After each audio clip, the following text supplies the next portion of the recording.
Hello friends, स्वागत है आपका एजुकेशन पॉइंट हरिद्वार में। हमने हिमालय के 3 भाग पढ़े थे। पहला था महान हिमालय, दूसरा मध्य हिमालय और तीसरा शिवालिक। आज हम हिमालय के चौथे भाग के बारे में पढ़ेंगे जिसे हम कहते हैं ट्रांस हिमालय। ट्रांस हिमालय हम उस हिमालय को कहते हैं जो हिमालय से पहले बना हुआ भाग है। ट्रांस का मतलब ही होता है प्री या पहले। तो ट्रांस हिमालय जो था वो हिमालय से पहले बना हुआ भाग है। ट्रांस हिमालय में ही 3 श्रेणियां पाई जाती हैं, काराकोरम श्रेणी, लद्दाख श्रेणी और जास्कर श्रेणी। काराकोरम श्रेणी जो है वो जम्मू कश्मीर वाले एरिया में पड़ती है और जिसकी सबसे ऊंची चोटी है K2 गॉडविन ऑस्टिन, जो कि भारत की भी सबसे ऊंची चोटी है। इसकी ऊंचाई है लगभग 8611 मीटर। भारत की इसी काराकोरम श्रेणी में कुछ ग्लेशियर भी पाए जाते हैं जिन्हें हम कहते हैं Hispar glacier, Hispar glacier, Biafo glacier,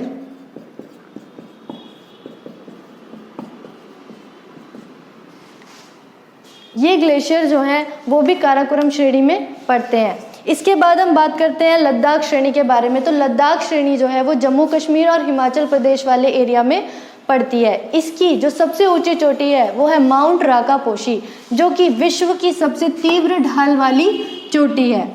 इसके बाद अगर हम बात करें जास्कर श्रेणी के बारे में तो ये 3 राज्यों में फैली है, जम्मू कश्मीर, हिमाचल प्रदेश और उत्तराखंड। इसकी सबसे ऊंची चोटी है माउंट कामेट। जास्कर श्रेणी की सबसे ऊंची चोटी है माउंट कामेट, जो कि आपको उत्तराखंड राज्य में देखने को मिलती है।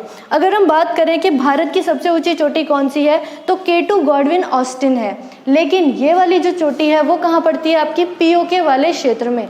POK वाला जो क्षेत्र है इसे कहते हैं पाक अधिकृत कश्मीर, यानी कि ये पूरी तरीके से भारत का हिस्सा नहीं है। आपसे अगर क्वेश्चन पूछे कि भारत में सबसे ऊंची चोटी कौन सी है जो पूरी तरीके से भारत का पार्ट है, तो वो है आपकी कंचनजंगा, जिसकी ऊंचाई है 8586 मीटर और यह हमारी सिक्किम राज्य में पड़ती है। इसके बाद अगर हम बात करें तो ट्रांस हिमालय और ग्रेट हिमालय के बीच में एक रेखा पड़ती है जो कि कहलाती है ITSZ, जिसे हम कहते हैं इंडो सांगपो सुचुर जोन।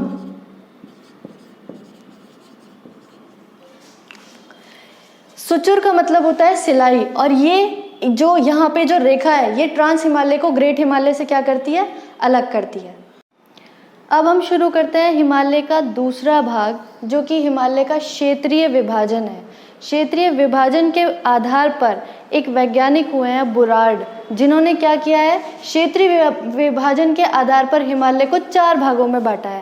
पहला है आपका कश्मीर या पंजाब हिमालय, दूसरा है कुमाऊं हिमालय, तीसरा है नेपाल हिमालय और चौथा है आपका असम हिमालय। जो आपका कश्मीर या पंजाब हिमालय है ये लगभग कितनी लंबाई का है, 560 किलोमीटर का है और ये सिंधु नदी से सतलज नदी तक का क्षेत्र है। सिंधु नदी इसका पश्चिमी बॉर्डर बनाती है और इसकी पूर्वी सीमा बनाती है सतलुज नदी। इसके बाद अगर हम बात करें तो दूसरा आता है आपका कुमाऊं हिमालय। कुमाऊं हिमालय जो है लगभग 320 किलोमीटर तक फैला हुआ है और सतलुज नदी से शारदा नदी तक, काली नदी को ही हम भारत में शारदा नदी कहते हैं, तो सतलुज नदी से शारदा नदी तक का क्षेत्र आपका आता है कुमाऊं हिमालय में। इसके बाद अगर हम बात करें नेपाल हिमालय की तो नेपाल हिमालय की लंबाई है 820 किलोमीटर और शारदा नदी से तिस्ता नदी तक का क्षेत्र कहलाता है आपका नेपाल हिमालय। ये हिमालय का सबसे लंबा या लॉन्गेस्ट पार्ट है। इसके बाद अगर हम बात करें चौथा भाग असम हिमालय। असम हिमालय की लंबाई है 720 किलोमीटर, जो कि तिस्ता नदी से दिहांग नदी तक फैला हुआ है। ये दिहांग नदी ब्रह्मपुत्र नदी है जो कि आपके तिब्बत की सीमा से निकलती है।